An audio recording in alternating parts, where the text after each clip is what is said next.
wahdahu la syarikalah wa asyhadu anna Muhammadan abduhu wa rasuluhu la nabiyya ba'dah. Allahumma salli wa sallim wa barik ala habibina wa syafi'ina wa qiyadatuna wa qudwatuna wa muallimuna Rasulullah Muhammad sallallahu alaihi wasallam wa ala alihi wa sahbihi wa man tabi'ahum bi ihsan ila yaumiddin, amma ba'd. Allahumma inna nas'aluka ilman nafi'an wa rizqan tayyiban wa amalan mutaqabbalan. Allahumma inna na'udzubika min ilmi la yanfa' wa min qalbin la yakhsha wa min nafsin la tasba wa min du'a'i la yusma'. Amin ya rabbal alamin. Bapak, Ibu, Abang Ayu semua yang kami muliakan. Alhamdulillah pada malam ini Allah Subhanahu wa taala kembali kumpulkan kita dalam majelis ilmu ini dengan harapan semoga kebersamaan kita ini mentadabburi ayat-ayat Al-Qur'an membuat kita merasakan halawatul iman, merasakan manisnya iman. Bahkan yang lebih spesial lagi adalah membuat solat kita, ibadah yang paling utama itu, tiang agama, menjadi lebih menyenangkan, jadi lebih khusyuk. Jadi dalam sebuah hadis ini sahih, Pak. Nabi sallallahu alaihi wasallam bersabda, kata beliau, diriwayatkan muttafaq alaih ini, ju'ilat qurrata aini fis shalah, kata Nabi. Telah dijadikan salat sebagai amal yang paling menyenangkan bagiku, kata Nabi sallallahu alaihi wasallam. Ju'ilat qurrata aini, sudah dijadikan qurrata aini yang paling menyenangkan. Qurrata aini itu yang menyedapkan mata, membuat mata ini senang sekali. Dalam terjemah dikatakan qurrata aini itu sesuatu yang paling menyenangkan. Fis shalah, kata Nabi. Sudah dijadikan yang paling menyenangkan untukku adalah salat. Maksudnya apa? Nabi sallallahu alaihi wasallam merasakan bahwa salat itu tidak lagi hanya sekedar kewajiban, bukan sesuatu yang harus kita kerjakan karena diperintahkan, tapi kita memang dia perintah, tapi kita mengerjakannya karena kita butuh, bukan karena diwajibkan atas kita. Apalagi kita merasakan itu beban, maka belum dapat kita. Kita kepingin juga bisa sama seperti Nabi Sallallahu Alaihi Wasallam yang salatnya itu menjadi amal yang paling menyenangkan. Qurrata aini. Jadi qurrata ayun itu dalam Imam Ibnul Qayyim Al-Jauzi, beliau mengatakan qurrata aini fauqal mahabbah. Qurrata ayun itu posisinya di atas mahabbah, di atas cinta. Kenapa? Karena tidak semua yang kita cintai itu menyenangkan hati kita. Karena tidak semua yang kita sukai itu menyenangkan hati atau membahagiakan gitu. Tapi kalau qurrata ayun, qurrata ini dia sudah dipastikan dia menyenangkan dan kita memang mencintainya gitu. Nah, Bapak, Ibu, hadirin sekalian yang kami muliakan, Abang Ayu semua, sekarang bagaimana caranya agar salat-salat kita itu bisa betul-betul menjadi qurrata ayun, ibadah yang paling menyenangkan. Kalau Nabi dikatakan halawatul iman, dengan salat itu Nabi merasakan manisnya ketaatan, manisnya iman gitu. Salah satu kuncinya adalah kita salatnya harus khusyuk.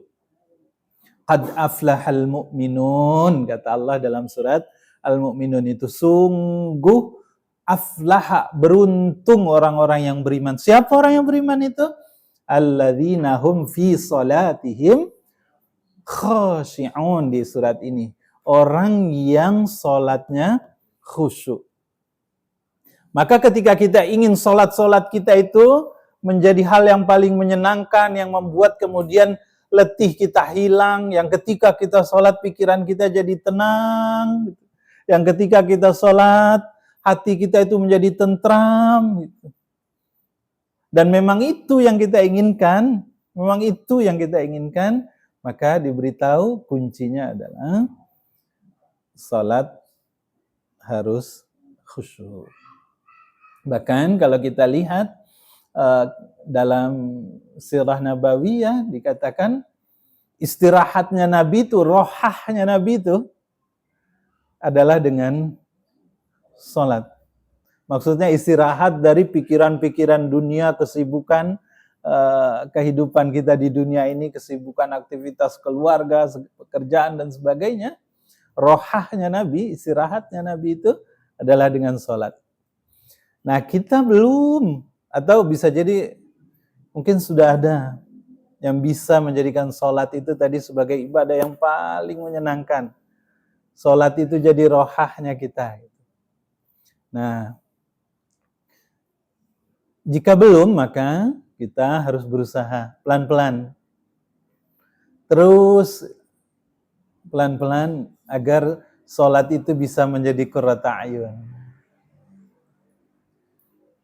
Kata-kata qurrata ayun ini sering kita baca dalam doa ya Pak. Rabbana wahai Rabbku, hablana karuniakanlah kepadaku.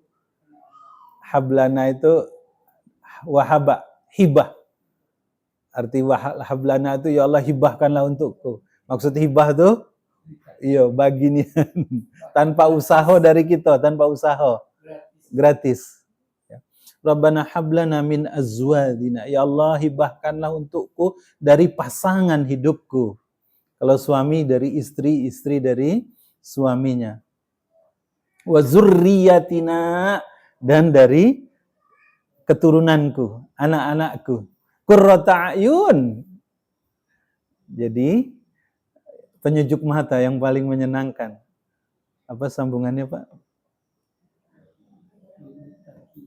Waja'alna, dan jadikanlah kami bagi orang-orang yang bertakwa sebagai pemimpin. Masya Allah. Nah, balik sekali lagi ke bahasan tadi. Kita ingin mendapatkan kenikmatan dalam sholat. Sholat menjadi sesuatu yang menyenangkan, yang kita tunggu-tunggu akhirnya sholat itu. Maka kuncinya adalah kita bisa memahami bacaan-bacaan sholat kita. Dan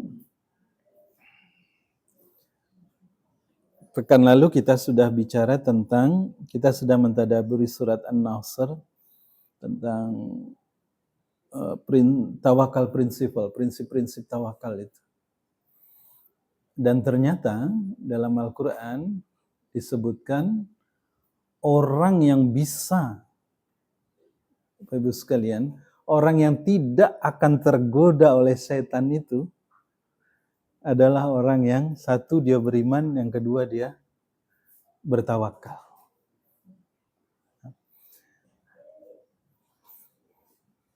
Minggu lalu kita cerita tentang pertolongan Allah Subhanahu wa taala. Nah, salah satu bentuk pertolongan Allah kepada kita itu adalah Allah turunkan Al-Qur'an tadi, Pak.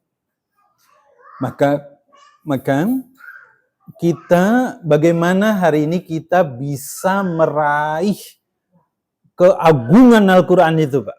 Kita bisa mendapatkan barokah kebaikan yang besar dari Al-Quran itu. Nah, salah satu caranya di dalam Al-Quran disebut dalam surat An-Nahl. Kita membahas satu ayat saja malam ini terkait bagaimana caranya agar kita, bagaimana kita memulai agar kita bisa mendapatkan keutamaan yang besar dari Al-Quran itu ya Pak. Dalam surat An-Nahl ayat ke-98 Allah berfirman, A'udzu billahi minasyaitonir rajim. Bismillahirrahmanirrahim. Fa idza qara'tal Qur'an fasta'idz billah minasyaitonir rajim. Ini An-Nahl ayat 98. Nanti 99 sampai 100 kalau sampai ya Pak ya. Bismillah. Fa idza qara'tal Qur'an fasta'idz billah minasyaitonir rajim. Mari kita mentadaburi ayat ini ya Pak. Izin saya menulis sebentar.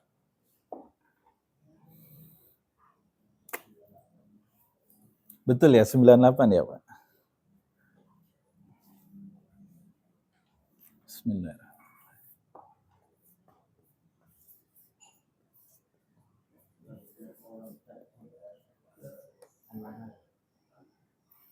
Surat ke-16, juz 14, Faidha qara'tal Qur'an.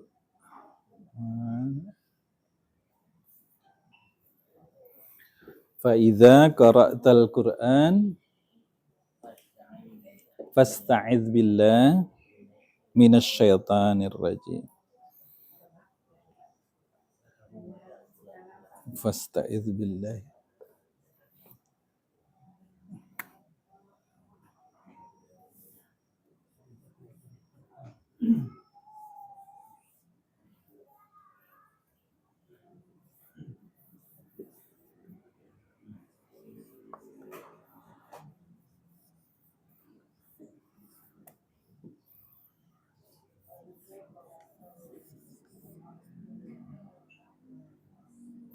Fa idza qara'tal Qur'ana fasta'idz billahi minasyaitonir rajim.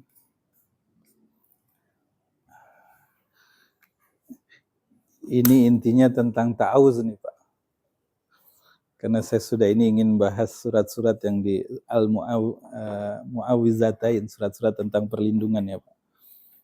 Cuma kita mulai dari sini dulu ya Pak, menyambung pembicaraan yang lalu. Jadi pekan lalu kita bicara bahwa ketika kita ingin dapat pertolongan Allah, agar pertolongan Allah yang luar biasa itu bisa kita dapatkan, bisa kita juluk, maka kita harus satu, mujahadah, lalu yang kedua berdoa, yang ketiga bersyukur, dan yang keempat bersabar. Itu kunci prinsip untuk mendapatkan menjuluk pertolongan Allah. Nah, yang lain adalah secara spesifik karena kita mentadaburi Quran, kita ingin agar kita bisa mendapatkan manfaat keutamaan Al-Quran yang sangat besar itu. Sekarang dari mana kita memulainya? Ya, dari mana kita memulainya? Apa yang harus kita perhatikan? Mari kita lihat surat An-Nahl, surat ke-16 ayat 98 ini ya Pak ya. Fa'idha, maka idha, jika. Pekan lalu kita bahas idha ya Pak ya. Jika yang belum terjadi tetapi pasti akan terjadi. Maknanya juga sama. Fa ini maka, jika. Qara'ta, kamu membaca Al-Quran. Qara'ta, kamu, ini fil madi nih Pak, kamu sudah membaca. Jadi fil madi dia bisa berarti sudah terjadi atau madi. Sudah terjadi atau memang kamu kerjakan. Pasti kamu sesuatu yang kamu kerjakan. Jadi apabila kamu membaca, saya tulis membaca saja ya Pak ya. Membaca Al-Quran, fasta'idz. Mintalah perlindungan dari Allah, mintalah perlindungan kepada Allah dari syaitan yang Terkutuk kalau arti yang kita lazim paham. Al-Quran ini kan kita sudah membahas bahwa dia kitab yang barokah. Kebaikannya sangat banyak. Dia cahaya yang menerangi jalan kita sehingga kita jadi tahu mana jalan yang lurus, mana jalan yang buntu. Dengan terangnya cahaya Al-Quran itu kita jadi tahu mana jalan yang harus kita lewati, mana pula yang tidak. Mana jalan yang banyak durinya, berlobang, atau licin, mana pula yang tidak. Dan kita butuh memahami Al-Quran itu secara baik. Kita butuh menangkap Al-Quran itu secara baik. Sekarang, jadi kalau dalam tafsir dijelaskan begini, Pak. Jika kita ingin, karena Quran ini adalah kitab suci. Quran kita ini, ya Pak, Quran kita ini kan kitab yang sempurna.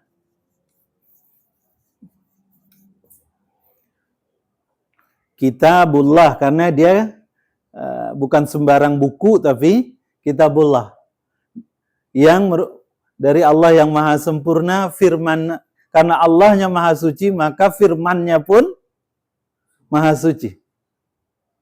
Dan yang menerima, yang membawa Nabi SAW, dia bisa berinteraksi dengan Al-Quran itu secara penuh, utuh. Dia bisa kemudian tidak hanya memahami, tapi mengamalkan secara sempurna.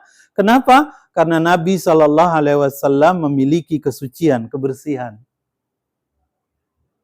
Maka kunci kalau kita ingin berinteraksi dengan Al-Quran yang dari Allah yang maha suci, dia perkataan Allah yang suci ini, maka kitanya juga harus suci. Sebagaimana Nabi yang suci itu, sehingga kemudian dia luar biasa, Pak, memahami, melaksanakan Al-Quran. Nah, Islam agama mengajarkan kita bagaimana agar kita bisa berinteraksi dengan Al-Quran yang maha suci, yang suci ini, maka kita harus suci lahir dan batin. Kitanya, jika ingin jadi muslim yang baik, berinteraksi dengan Al-Quran secara baik, kitanya juga harus suci, harus bersih.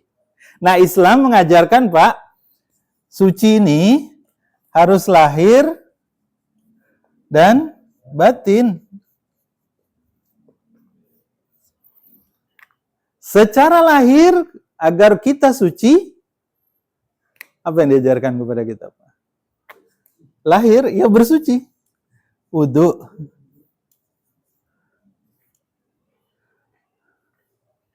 Ya, jika ada hadas, bersihkan hadasnya, hadas besar ataupun hadas kecil, lalu berwudu. Kalau batinnya, gitu Pak, batinnya, maka memohon perlindungan Allah. Nah, ayat ini yang menjadi dasarnya.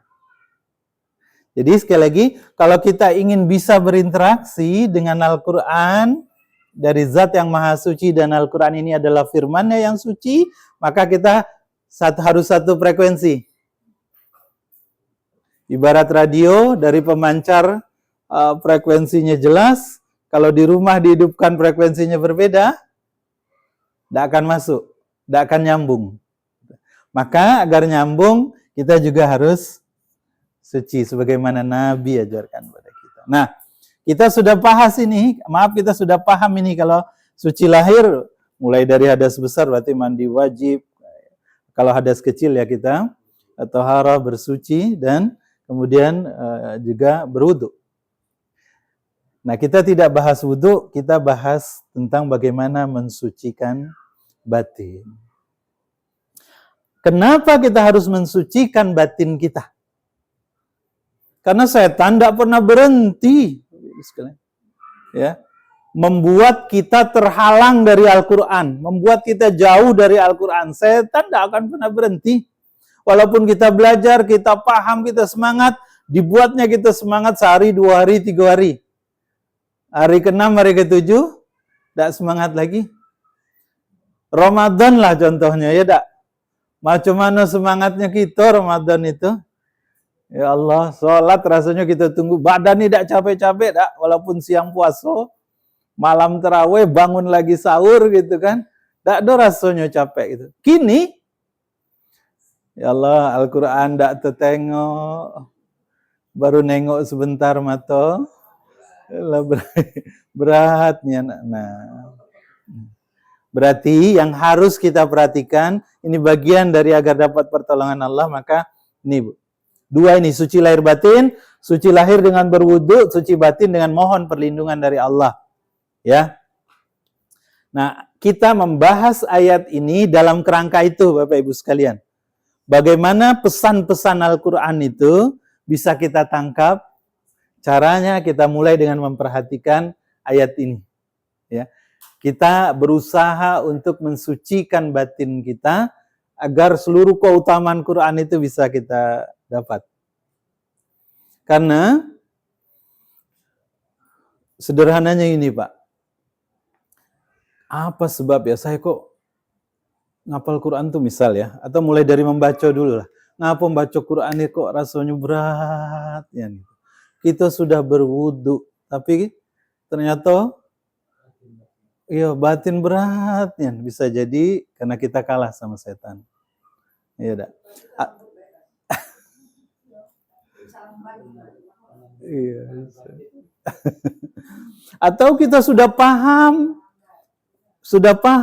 ada dua kemungkinan.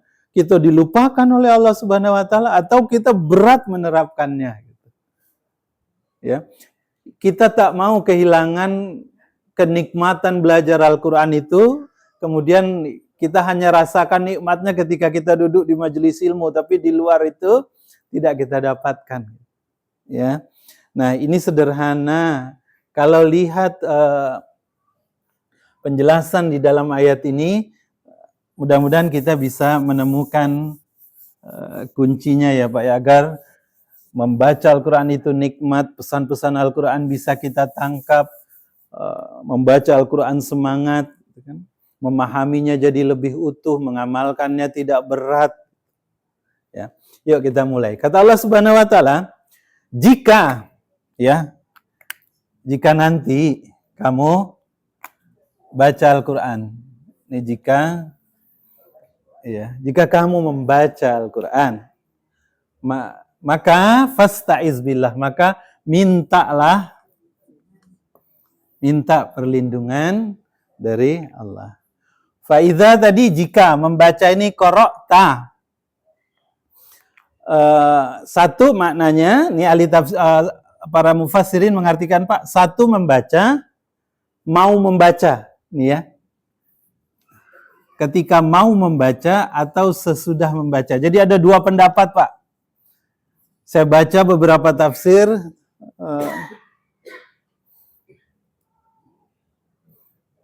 5-6 tafsir tadi sore saya baca, ternyata kata qara'ta ini ada dua pendapat. Satu mengatakan kalau mau membaca Al-Quran.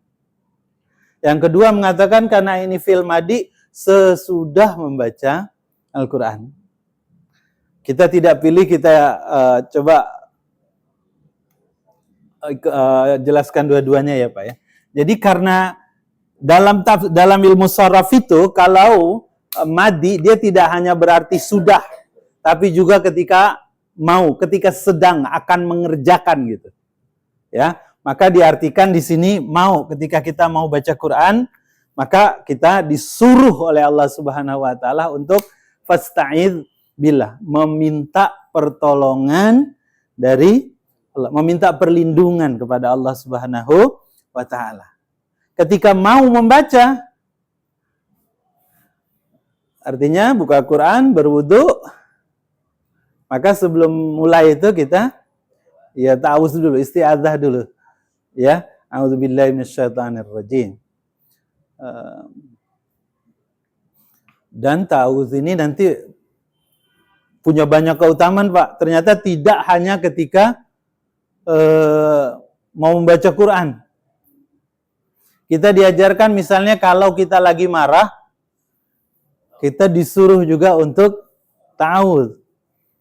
Jadi dalam tafsir hadis Muslim, ini riwayat Muslim ya Pak, sahih, ada dua sahabat bersitegang berselisih sampai bersitegang urat leher kalau bahasa tafsir. Artinya apa? Keras-kerasan dia Pak di depan Nabi. Oleh Nabi kemudian disuruh, kata Nabi sallallahu alaihi wasallam, baca ta'awudz. A'udzubillahi minasyaitonirrajim. Jika kamu sedang marah, maka bacalah ta'awudz. Nanti tidak hanya itu ya Pak, ta'awudz itu. Tidak hanya untuk membaca Al-Quran, tidak hanya ketika marah agar kita tidak dikendalikan oleh setan intinya. Kita masuk ke sebuah tempat baru, tempat yang tidak kita kenal, tempat yang asing, kita juga dianjurkan untuk baca ta'awudz. Apa bunyi ta'awudznya Pak? Kalau masuk ke tempat asing, datang ke rumah kosong, asal itu balik kampung, gak ada orangnya, atau kalau yang suka naik gunung, misal ke tempat yang sepi atau apa gitu. Ta'awudznya Pak.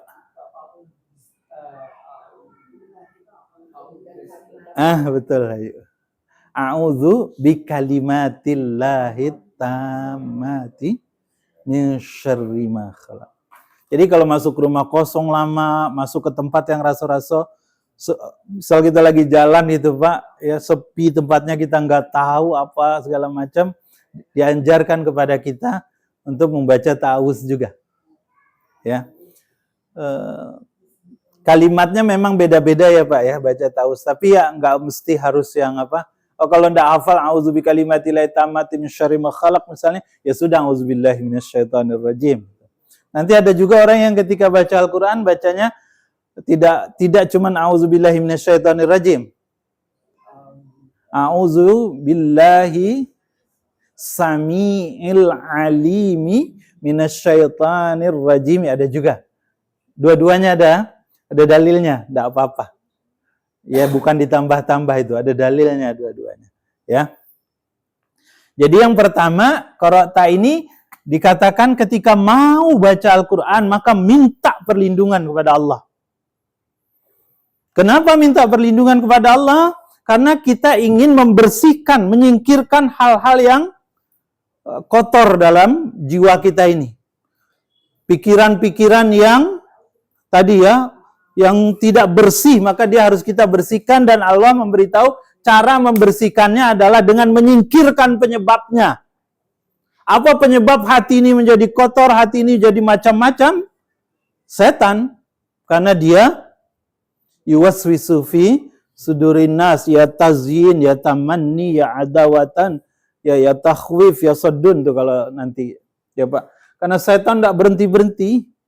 Maka ketika mau baca Quran, ayo ta'awudz dulu. Atau ada juga karena ini madi, dikatakan ini Imam Asy-Sya'rawi Pak. Ketika tafsir Asy-Sya'rawi, ketika sesudah baca Quran juga ucapkan ta'awudz, kata beliau. Kenapa? Karena sesudah kita membaca Al-Quran, kita mendapatkan banyak mutiara-mutiara kebaikan dari Al-Quran. Kita kepengen satu, hati kita tidak berubah. Banyak orang yang sudah, aku hatam 2 kali, aku hatam 3 kali, misal gitu Pak. Apa yang timbul? Ria. Maka caranya hilangkan dengan memohon perlindungan kepada Allah. Singkirkan yang membuat kita ria, setan itu. Ya, atau ketika kita ingin dipuji gitu kan ya, ingin dipuji orang, alim nih, pandai dia gitu. Nauzubillah min dzalik ya. Astagfirullahaladzim. Jadi ini ada 2 pendapat. Silahkan tidak dibantah, maksudnya tidak disalahkan gitu. Karena bentuknya memang begini. Jadi antara ketika mau baca Quran ta'awudz, atau sesudah baca Al-Quran juga ta'awudz gitu. Oke. Lalu fasta'idz, maka mintalah perlindungan. Maka kita kan sunnah ya Pak, sebelum baca Al-Quran ucapkan a'udzubillahi minasyaitonirrajim. Baca Quran rame-rame, misal tadarus Pak, Bu. Kalau ini tadarus nih, Apakah setiap yang membacot ta'awuz lagi atau nyambung baik?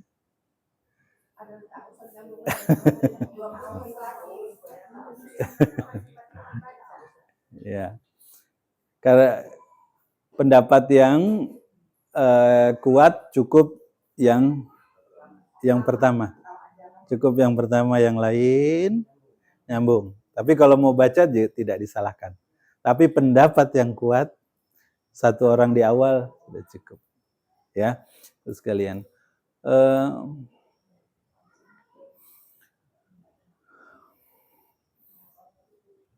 Fasta'iz, perlindungan ini. Nah, sekarang kita a'udzu billahi minasyaitonir rajim ya. Ya, kalau a'u saya. Kalau na'u kami. Ya. Fasta'iz ini dari kata itu Pak, ta'awudz. A'udzu. Ini a'udzu prakteknya kan begini ya Pak. Aku minta karena pakai alif. Kata dasarnya Pak, kata dasarnya al-auzu nih kalau kata dasarnya. Ini kata dasarnya auz. Ya, ditambah kalau aku pakai a, kalau kami pakai na. Auz ini artinya kalau kita lihat kamus ya Pak. Bentar, izin saya lihat.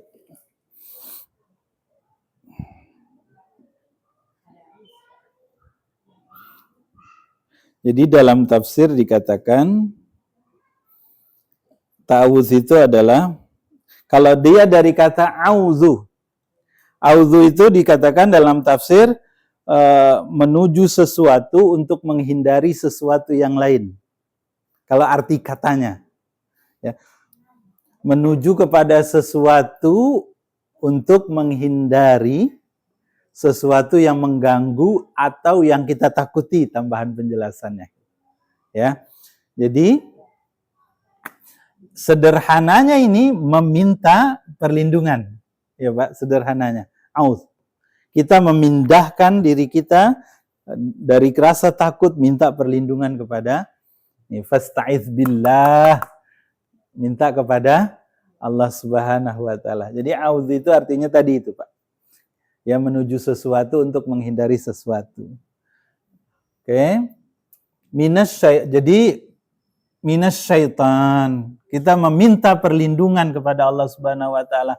Ya Allah, jadi bukan hanya ketika baca Quran itu yang ada dalam pikiran kita itu, Pak Bu. Misal nih, maaf, ngapalah saya ngapal Quran ini susah nih, padahal dia surat pendek gitu. Memahami ta'awuznya bukan auzubillahi minasyaitonir, bukan ngucap baik gitu. Ya Allah, aku mohon perlindunganmu ya Allah dari gangguan setan yang membuat saya susah menghafal, membuat saya yang baru duduk sebentar baik sudah pinggang pegal, kaki kesemutan, mata berahe. Gelisah ya Allah. Atau juga tadi fasta'iz billah, minta perlindungan kepada ya Allah, apa yang sudah aku hafal ya Allah, kuatkan ya Allah, lengketkan dalam hati ini.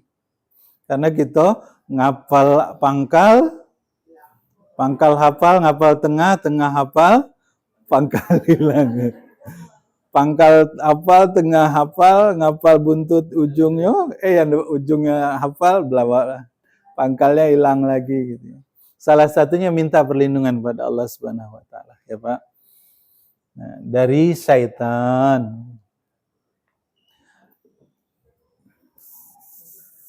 Syaitan ini dari bahasa Arab kata dasarnya syatona. Syatona itu menjauhkan. Syaitan, ya nanti syayatinihim berarti banyak jamak itu. Jadi dia dari kata syatona yang artinya menjauhkan. Yang dimaksud syaitan itu apa? Makhluk yang menjauhkan kita dari kebaikan. Makhluk yang menjauhkan kita dari Allah Subhanahu wa taala. Jadi definisinya yang menjauhkan syaitan itu. Makanya dia bisa minal jinnati, bisa juga wanas. Jadi setan bukan cuma kuntilanak. Itu.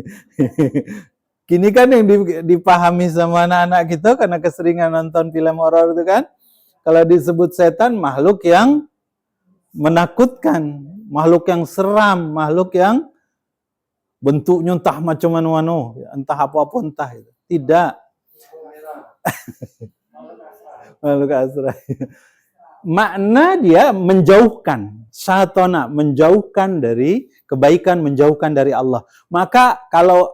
Makanya orang-orang tua kita dulu sebut bukan cuma makhluk tadi itu ya, bukan hanya dari golongan jin yang disebut setan itu.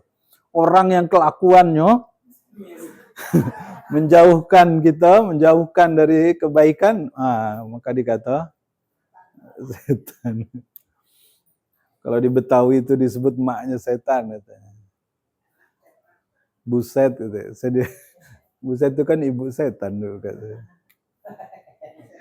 Banyak orang yang enggak tahu nyebut basing sebut aja buset.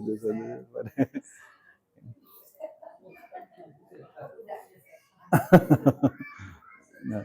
Jadi satana menjauhkan. Jadi apa saja, siapa saja yang menjauhkan dari kebaikan, berarti dia menjauhkan kita dari Allah, berarti dia.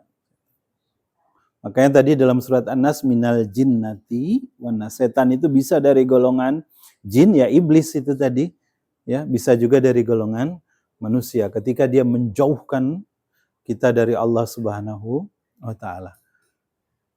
Misal di Turki ya Pak ya, ini debatable tapi ya Pak ya, tentang Mustafa Kemal Atatürk itu Pak.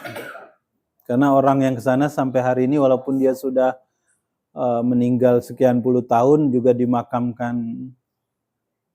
Pemakamannya kan luar biasa ya Pak ya. Kalau kata orang sana itu tidak diterima oleh bumi. Sehingga akhirnya ditahan oleh batu yang beratnya berapa ton itu. Tapi orang yang datang ke sana mencium bau yang, ya karena dia merubah azan dari bahasa Arab jadi bahasa Turki. Al-Quran tidak boleh diterjemahkan, harus diterjemahkan, tidak boleh dibaca dalam bahasa Arab, harus bahasa Turki dan seterusnya, membangun sekulerisme. Nah sekarang mari kita lihat ini Pak.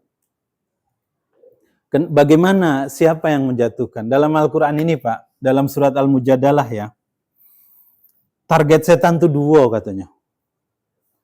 Dalam surat Al-Mujadalah, surat ke-58 ayat ke-19. Kata Allah Subhanahu wa Ta'ala, target setan itu 2. Istahwadha alaihimus syaitanu fa'ansahum zikrallah ulaika hizbus syaitan ala inna hizbus syaitani humul khasirun, kata Allah. Di ayat ini dikasih tahu target setan itu 2 katanya. Apa? Target setan yang pertama itu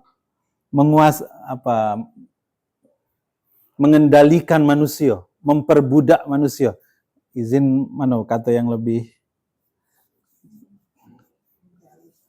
ya, memperbudak atau mengendalikan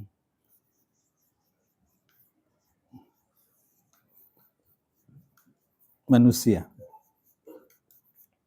Iya Pak ya. Ini target setan nih Pak. Ini cerita tentang target setan berdasarkan ayat ini. 1, memperbudak atau mengendalikan kita. Yang kedua, fa'ansahum zikrallah. Membuat kita lupa pada Allah. Jadi kalau berdasarkan ayat ini Pak, cuma 2 target setan itu, sederhana. 1, dia mengendalikan pikiran kita, mengendalikan emosi kita, pokoknya membuat kita jadi budaknya gitu. Yang kita turut hanya perkataan, bisikan-bisikan setan saja. Yang kedua, membuat kita lupa pada Allah Subhanahu wa Ta'ala. Kalau orang sudah seperti ini Pak, sudah 2 ini kena, di ayat ini dibilang ulaika hizbus syaitan. Mereka itulah hizbus syaitan. Apa hizbu itu? Kalau arti hizb itu partai ya, partainya setan. kalau bahasa kita apa, hizbus syaitan itu ya golongan setan. Mereka itu termasuk dalam golongan kelompok, ya. Maka dia termasuk dalam kelompoknya setan, hizbus syaitan. Ya, ada Hizbullah lawan Hizbullah, ya, hizbu syaitan. Dan kata Allah Subhanahu wa taala, ala dan ketahuilah inna hizbas syaitani, sesungguhnya kelompok setan itu humul khasirun, mereka sungguh sangat merugi, ya. Jadi kalau ditengok target setan itu dua, memperbudak, membuat kita dikendalikan. Tadi tuh baru buka Quran sebentar tahu-tahu aduh bae. Tadi kunci di mana ya? Kompor sudah mati belum ya? TV sebentar lagi ada acara nih, kaget dulu lah gitu. Ada drama. Bahas WA rupanya keterusan, ya, lupa. Atau yang kedua, lupa kepada Allah Subhanahu wa taala, ya. Caranya bagaimana? Saya mau ngajak kita nengok ini ya sebentar ya Bapak Ibu sekalian. Agar dalam konteks kita meraih keutamaan Quran ini kita bisa paham strategi ini target dia. Nah, sekarang macam mana strateginya, dan itu dijelaskan dalam Al-Qur'an, Pak. Ya. Setidaknya ada 6 strategi setan nih, Pak. Kita cerita. Strategi setan agar kita termasuk hizbus syaitan, agar kita termasuk dalam kelompoknya setan, kelompok yang jauh dari Allah Subhanahu wa taala, kelompok yang jauh dari kebaikan itu. Ya, Pak, ya. Satu, cara setan itu adalah dengan waswasah. Alladzi yuwaswisu fi sudurin nas. Kalau bahasa Arabnya waswasatun, Pak. Nih, waswasatun. Ya, waswas kalau bahasa kita. Jadi cara setan yang pertama itu adalah menimbulkan keraguan dalam diri kita untuk bersegera melaksanakan perintah Allah, Pak. Mulanya dikit-dikit nih, Pak. Ya. Satu, ragu-ragu kita untuk bersegera melaksanakan perintah Allah. Banyak alasan ya. Malas-malasan. Ragu itu pas kita azan. Nah, maksudnya gitu. Iya. Nah, itu waswisu fi sudurin nas itu, Pak. Jelas itu sumbernya dari setan itu, karena dia ingin menjauhkan kita dari Allah. Jadi ketika datang panggilan azan, kemudian kita ikuti waswas tadi itu, bisikan tadi itu, bisikan hati waswas itu, bisikan hati yang membuat kita gek lu, bentar lagi, baru azan. Sudahannya terlambat, Pak. Tidak dapat jamaahnya, ya. Jadi waswisu itu menimbulkan keraguan untuk bersegera. Nah, kalau ini, astagfirullah, saya dewek kadang masih kalah. Ngidupi alarm jam 3:30. Lah berbunyi alarm tuh, Pak, karena awak tidur 1:30 kan. Ya Allah, bentarlah dikit lagi. Sudahannya 15, tidak tembus lah, tidak terkejar tahajudnya. Gitu kan. Tadi karena menunda, gek lu.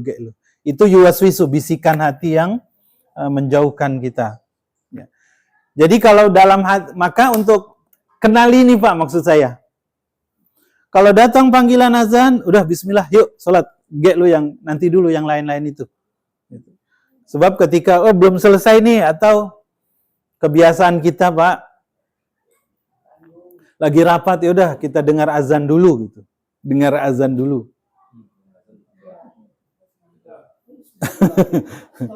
Ya bukannya stop aktivitas, azan selesai nyambung lagi gitu. Mestinya tidak begitu ternyata. Ya. Karena Nabi mencontohkan ketika azan ya sudah, sampai yang jualan pun tutup dulu gitu ya. Dulu katanya di Jambi orang-orang tua kita dulu macam itu di pasar itu ya Pak. Mak saya cerita itu kalau Jumat toko katanya ndak ada ya tutup semua gitu. Ada yang buka tetap aman, ndak ada kehilangan lah gitu. Tapi entahlah ya, karena mak saya masih kecil-kecil cerita dulu itu kan. Yang jaga istrinya. Ya. Waswasatun. Jadi sekali lagi Pak, kalau ada rasa waswas, ada waswasatun itu artinya bisikan hati yang membuat kita ragu atau memperlambat melakukan ketaatan. Itu waswisu fi sudurinas itu, waswas. Ya. Apa saja? Menimbulkan keraguan, Pak.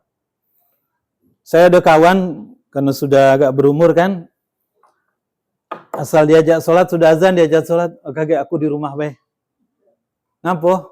Ragu celanoni bersih beda katanya. Tapi setiap sholat selalu itu jawabannya. Gitu kan?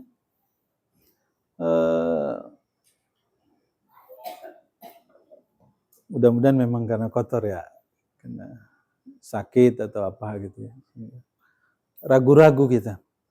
Ini aku lagi sholat, aku nih masih sah wudhu apa tidak gitu. Ya kadang-kadang kita lagi ibadah itu ditimbulkan. Apa tuh? Iya, mau nak buang angin terus ya.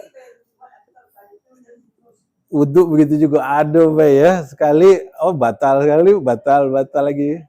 Alhamdulillah. Ya. Jadi waswasatun, membisikkan hal-hal yang membuat kita ragu. Mau takbir harus baca niat dulu. Niatnya belum sempurna nih. Gitu.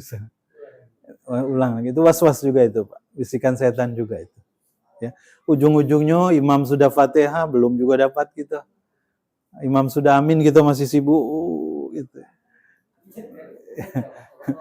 Niatnya kepingin khusyuk gitu, tapi malah tidak dapat yang utama. Yang kedua, strategi setan itu, satu, dia menimbulkan keraguan, membuat kita berlambat-lambat, waswasatun. Yang kedua, tazyin bahasa Arabnya.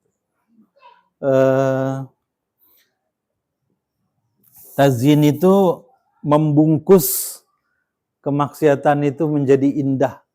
Oleh setan itu dibalik pikiran kita, maksiat itu jadi indah gitu Pak.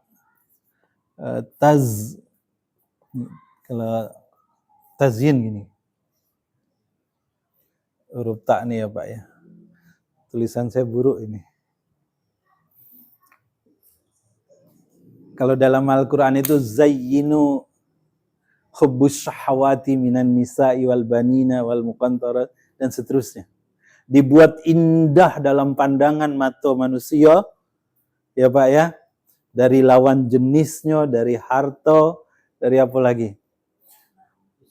Fisik. Contoh mama nih, Bu. Mau sholat. Wah ini tanggung nian drama nih lagi elok-eloknya.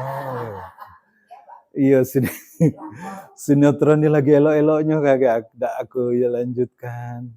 Putus kayak daripada kagak lagi sholat terpikir-pikir ya nonton ya dalilnya kuat pula daripada sholat terpikir-pikir dak husuk gitu. Terbayang-bayang tuntasinnya. Itu zayyinu. Setan membuat maksiatan itu jadi indah. Nonton konser begitu juga. Apalagi Pak? Ya banyak lah. Segala sesuatu ya dibuat indah oleh setan itu sehingga kita jatuh, kita tergelincir. Lalu yang ketiga ya tamanni bahasa Arabnya. Ya Pak ya. Ada 6 cara setan yang perlu kita setidaknya kita pahami lah. Tamanni ini dibuatnya kita memiliki angan-angan, hayalan, tamanni. Niat akhirnya cuma jadi hayalan, jadi angan-angan. Kenapa? Tadi Pak, Bu, aku pokoknya kepingin sehari baca Quran 1 juz. Niat nih sudah kuat. Saya kepingin, tadi kami di mobil bahas sambil jalan kan, taman ini. Kita kepingin tiap malam tahajud gitu. Niatnya tiap malam tahajud gitu kan. Rupanya cuma baru jadi sebatas angan-angan gitu. Ngapo? Karena tadi balik tuh alarm berbunyilah dihidupi 2 ikok padahal kan. Alarm saya hidup, alarm orang rumah istri juga hidup kan. Tapi pas hidup, ayah matikan sebentar ngelurusi pinggangnya gitu. Nak luding dulu. Karena sunnahnya, pakai dalil pula Pak. Sunnah itu tidak boleh langsung bangun kakek. Kita lah tua-tua nih, jatuh katanya. Harus loading dulu sebentar. Rupanya bukan loading. Balik lagi. Iya, itu taman nih. Jadi angan-angan saya pengen baca Quran 1 juz, terus pengen sholat 5 waktu di masjid, terus selalu berjamaah, enggak putus-putus. Pengen bisa sedekah, terus itu Pak. Tapi sekali lagi semua cuman jadi angan-angan. Kenapa? Tadi Pak, gek pangkalnya dari tadi itu gek lu gitu. Ya. Kaget dulu. Ya, jadi angan-angan. Yang keempat dikatakan kalau ini membisikkan sehingga kita ragu atau memperlambat, kalau ini membuat indah kemaksiatan itu dibungkus sehingga dia jadi sesuatu yang menyenangkan sekali. Kalau ini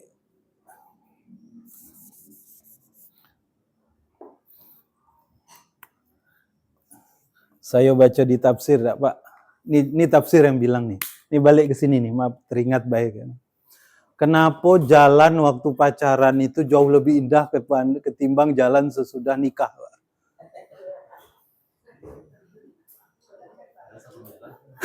Padahal sama-sama jalan, padahal sudah nikah itu halal ya, Dak.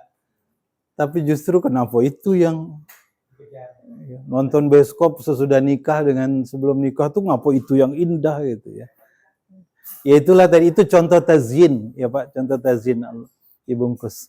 Yang keempat, was-was dibuat indah, panjang angan-angan. Yang keempat, cara setan itu membuat kita jauh dari kebaikan, jauh dari Allah itu adalah dengan adawatun. Adawah, permusuhan. Dibuatnya kita adawatun. Iya. Dibuatnya kita bermusuhan. Kawan baik sekalipun pecah kongsi itu. Ya. Sederhana, dimulainya dari mana? Dari prasangko. Maka jangan ikuti prasangko itu, Pak. Makanya Nabi mengajarkan kita itu untuk selalu husnuzon. Berprasangka baik. Kalau muncul kemudian suuzon, cepet-cepet ta'awuz. Berlindung kepada Allah, isti'adzah, mohon perlindungan Allah Subhanahu wa taala. Jadi nanti kuncinya semua ini juga itu ya Pak ya, ta'awuz ya. Adawah, bermusuhan. Kita bahkan tidak hanya kawan, tidak hanya orang yang sudah kongsi lama gitu. Kakak beradik, keluarga pun bisa dibuatnya pemusuhan. Anak dengan orang tua bisa dibuat oleh tadi karena bermusuhan ya Pak ya. Dibuat oleh setan. Sekali lagi sebabnya apa? Karena prasangko tadi. Yang ketiga caranya, yang kelima, takhwifun namanya. Bahasa Arabnya strategi setan tuh. Takhwif.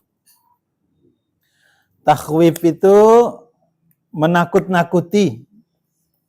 Takhwifun gini.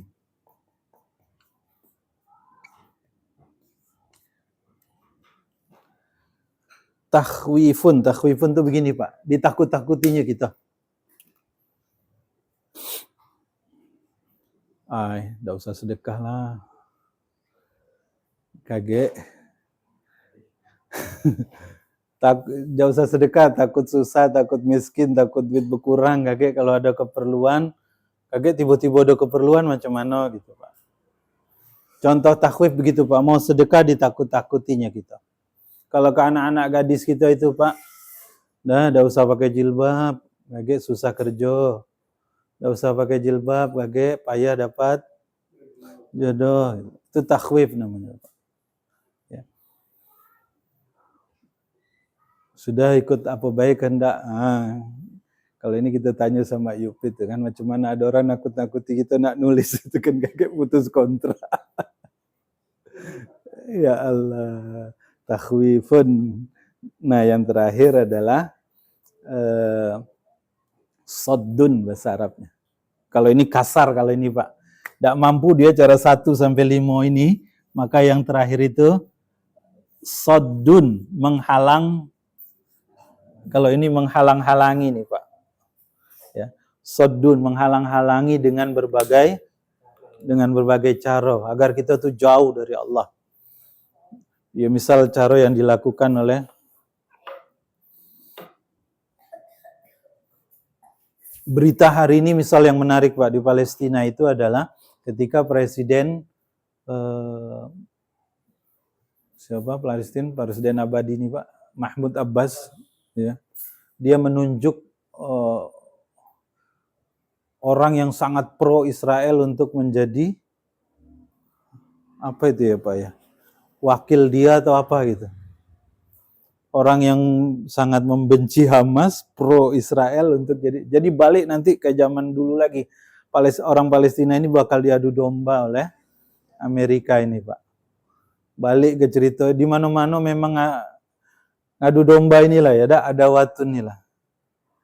Jambi ini habisnya juga karena diadu domba. Saya karena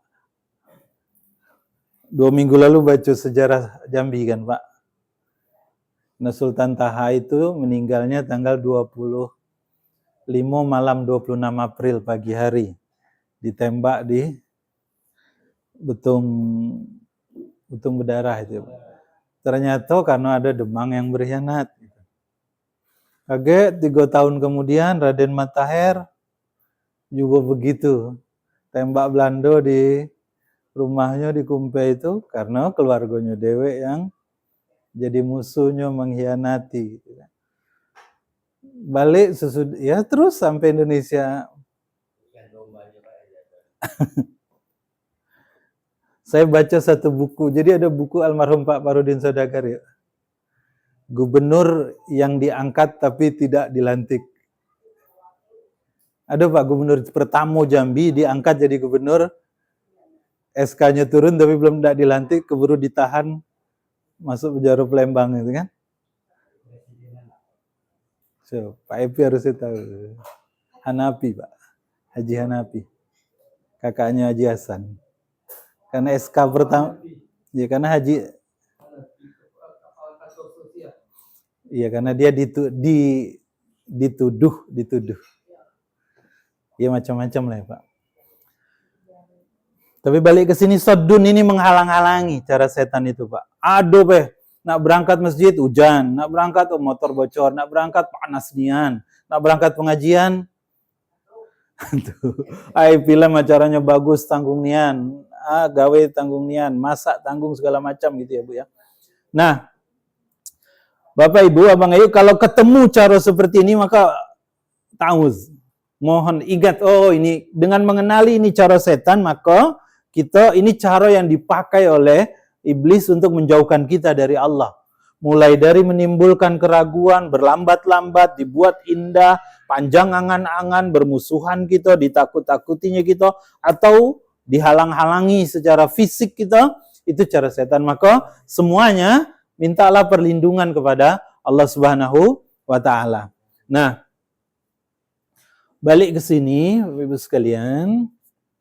Jadi, semua cara ini ya untuk ini Pak, agar kita ini dikuasai oleh setan, dibudak oleh setan. Pikiran kita ke situlah terus. Judi online misalnya. Kenapa kita ini tidak bisa, maaf orang yang sudah kena, payah nian lepasnya. Iya. Apalagi main slot itu ya itulah judi online main slot itu kan. Ngapa payanian berhenti gitu?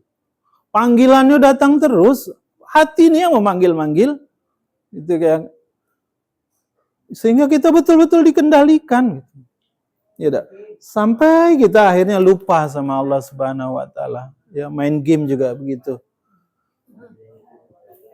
Nauzubillah.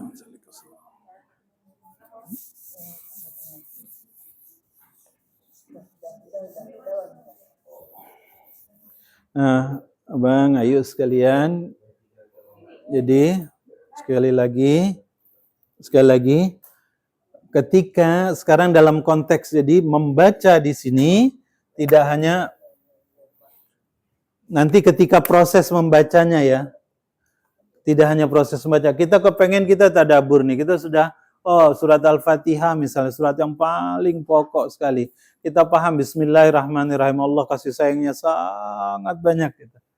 Alhamdulillahirrabbilalamin, terima kasih Allah atas segala nikmat yang kau berikan gitu kan. Ar-Rahmanirrahim, Allah jangan putus, terus kasih Allah. Maliki yaumiddin, aku takut samamu ya Allah gitu. Paham gitu, tapi kemudian dia tidak mempengaruhi amal kita gitu. Salah satu sebabnya tadi karena ada makhluk Allah yang namanya jin ini, yang namanya iblis ini ingin menjauhkan kita dari Allah dengan segala macam caranya yang 6 ini. Maka mintalah kita perlindungan kepada dia. Ketika mau membaca ataupun sesudah membacanya. Kalau mau membaca agar kita dijauhkan dari hal-hal lain. Jadi kata Utsman bin Affan nih Pak. Dan jujur payah kita mendapatkan ini. Ciri-ciri orang yang hatinya bersih itu, ciri-ciri orang yang imannya sempurna kepada Al-Quran, kalau dia mau baca Al-Quran ketagihan. Sekali dia baca, pengen lagi. Sekali dia baca, pengen lagi. Tidak baca, rasa ada yang kurang.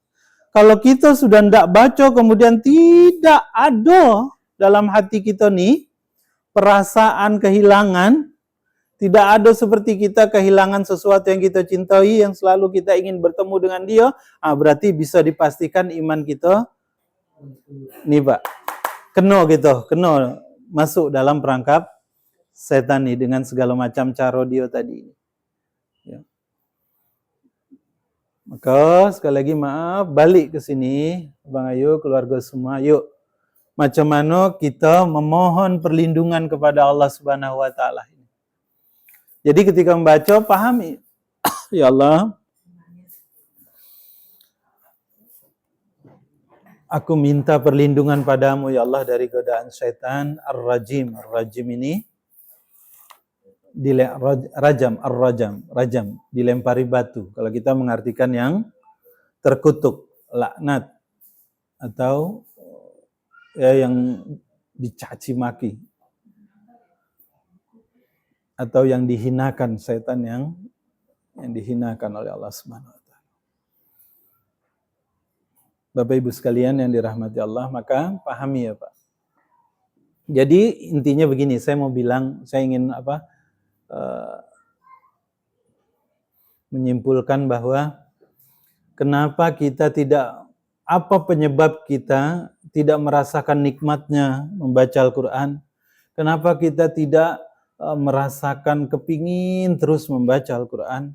Kenapa kalau sudah baca cepat, nian bosan cepat, nian capek, aduh baik gangguannya. Kenapa kalau sudah hafal cepat, nian hilang? Kenapa sudah paham payah, nian untuk mengamalkan? Itu semua tidak lepas peran setan. Maka banyak-banyaklah kita.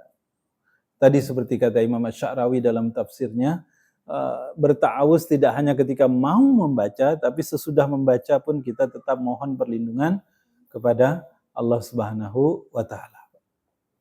Agar apa? Agar suci lah batin kita. Balik tadi ya Pak ya. Karena Quran ini suci dan Nabi sudah mencontohkan bagaimana Quran itu betul-betul pengaruhnya sangat besar karena Nabi suci lahir dan suci batin. Maka agar kita juga suci, bisa menerima Al-Quran dengan sebaiknya, maka kita harus mensucikan lahir kita, mensucikan batin kita. Baca Al-Quran berwudu, baca Al-Quran dengan pakaian yang bersih, yang layak lah. Ya tak? Kalau zaman orang tua kita dulu, ya mungkin karena zaman dulu pakaian susah ya tak Pak. Namanya zaman perang ya, kadang pakai sarung baik, cuman dinaikkan, ya ditutup lah auratnya gitu kan. Atau kadang pakai kaos dalam baik gitu kan. kita usahakan dengan cara yang baik agar dia masuk nanti pengaruhnya. Lahirnya kita sucikan, batinnya kita sucikan dengan mohon selalu perlindungan kepada Allah. Banyak-banyak berlindung, ya Allah, aku ingin dapat keutamaan Al-Quran yang penuh keberkahan ini. Kalau dalam tafsir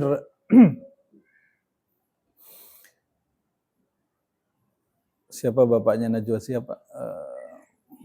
Quraisy Shihab. Dalam tafsir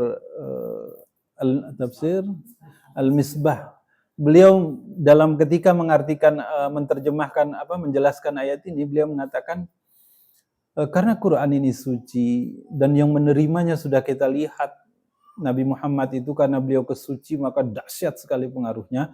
Maka kalau kita ingin dapat keutamaan seperti itu, kita juga harus mensucikan diri kita. Maka banyak-banyak kunci dari ayat ini adalah mohon perlindungan kepada Allah Subhanahu wa taala. Takut kita ya agar jangan sampai tergoda oleh setan. Macam mana bentuk godaannya ini Pak, yang 6 ini? Setidaknya yang 6 ini. Kalau dalam tafsir yang lain lebih banyak lagi, apalagi ada buku judulnya Talbis Iblis, Ibnul Qayyim al-Jauzi, lebih panjang lagi ceritanya. Tapi setidaknya buat kita Pak, 6 ini saja, perhatikan betul. Kalau ketemu sama kita, langsung kita koreksi diri. Oh, was-was, ada pikiran kita yang ragu-ragu atau nak lambat-lambat melakukan kebajikan, lawan langsung.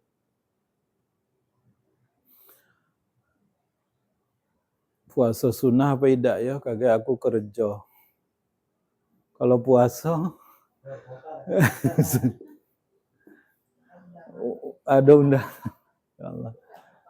Ada tazyin tadi nih ya, dibuatnya indah kemaksiatan, kelalaian atau ke pesta pora itu. Tamanni hanya berhayal saja, ada watun dibuat permusuhan kita, takhwib ditakutinya kita, sama sadun dihalang-halangi. Kalau muncul bentuk ini Pak, maka cepat-cepat kita ya, mohon ampun, berlindung kepada Allah. Dan ini harus kita, ini kita macam mana perlu kita ingat ini Pak, karena kita tahu oh ini kerjaan iblis nih gitu. Kita ragu-ragu ini kerjaan iblis, ini bukan masalah kerjaan, karena justru Nabi dengan stop dulu justru sukses, justru kaya raya. Abdurrahman bin Auf malah kekayaannya, Utsman bin Affan malah kekayaannya sampai sekarang tidak terhitung-hitung, bahkan tidak ada yang menandingi kekayaannya. Kenapa? Ketika waktu sholat dia berhenti. Jadi, yuk, waswas, tazyin, tamanni, adawah, takhwif, sadduni, kita ingat Pak. Jadi sekali ketemu nanti ketika kita ingin taat, ingin melakukan amal soleh, tahu kita, oh ini kerjaan iblis nih. Ketahuan loh gitu. Ya. Tahu, mohon perlindungan kepada Allah Subhanahu wa taala. Bahkan kalau dalam hadis, dalam tafsir itu, ketika kita mau berkumpul pun diminta, ya suami istri Pak kan berkumpul, juga doanya kan tahu juga ya Pak, agar memang dijauhkan dari pengaruh setan itu. Wallahu a'lam bishawab. Bapak Ibu sekalian, malam ini saya ingin mengajak kita memperhatikan mengapa kita ta'awudz Pak. Ada satu tafsir panjang sekali membahas masalah isti'adzah nih, namanya tafsir Qurtubi Pak. Sampai berapa puluh halaman dia menjelaskan tentang ta'awudz ini. Memang dia menjelaskan dari mulai kenapa kita harus ta'awudz, apa keutamaan ta'awudz gitu kan.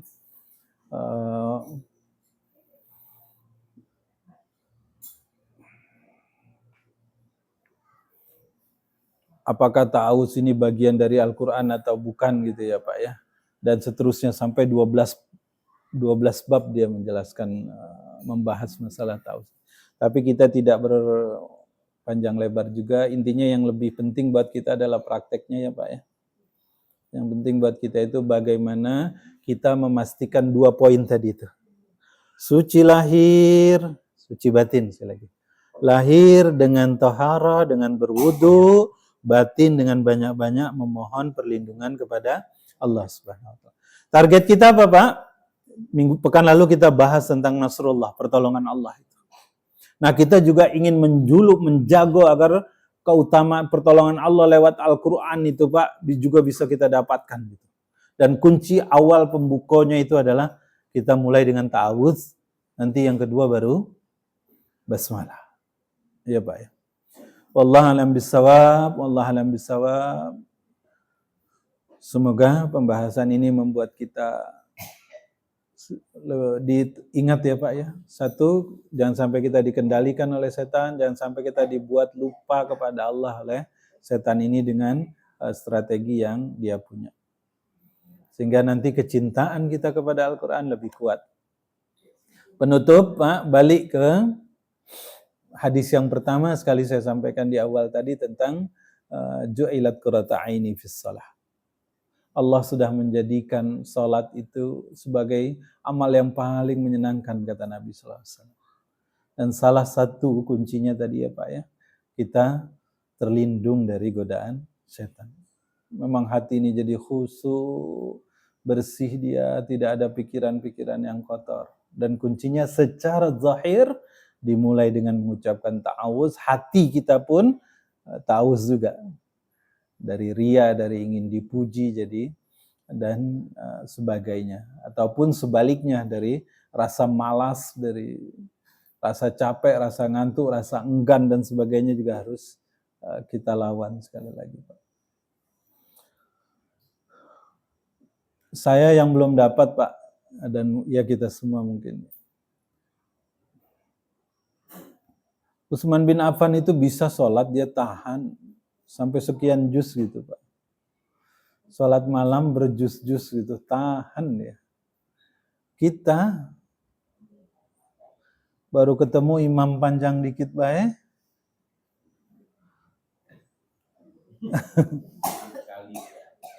Kami kejadian Ramadan kemarin Pak. Karena sekali waktu sambil Ramadan itu kan ada kajian, kita sama-sama tadabbur Quran gitu kan Pak. Sehingga kemudian imam memperlambat bacaan, bukan menghadirkan makna memberi kesempatan kepada jamaah untuk ya menghadirkan makna ketika salat itu gitu. Selesai assalamualaikum jamaah gas gitu. Ya banyak yang protes juga ya. Nah kita belum dapat itu Pak, merasakan bagaimana dalam sholat itu betul-betul jadi rohah, jadi istirahat kita, jadi pekerjaan yang paling menyenangkan itu Masya Allah. Allahumma sholli ala sayyidina Muhammad. Ya Pak, demikian. Sekali lagi terima kasih. Mari kita saling mendoakan. Semoga Allah beri kita kekuatan ya Pak. Dijauhkan kita dari godaan syaitan yang terkutuk ini, sehingga semua keutamaan Al-Quran yang kita baca, yang kita pelajari, yang kita pahami betul-betul bisa kita amalkan. Amin ya rabbal alamin. Qulu qouli hadza wa astaghfirullah li wa lakum. Assalamualaikum warahmatullahi wabarakatuh.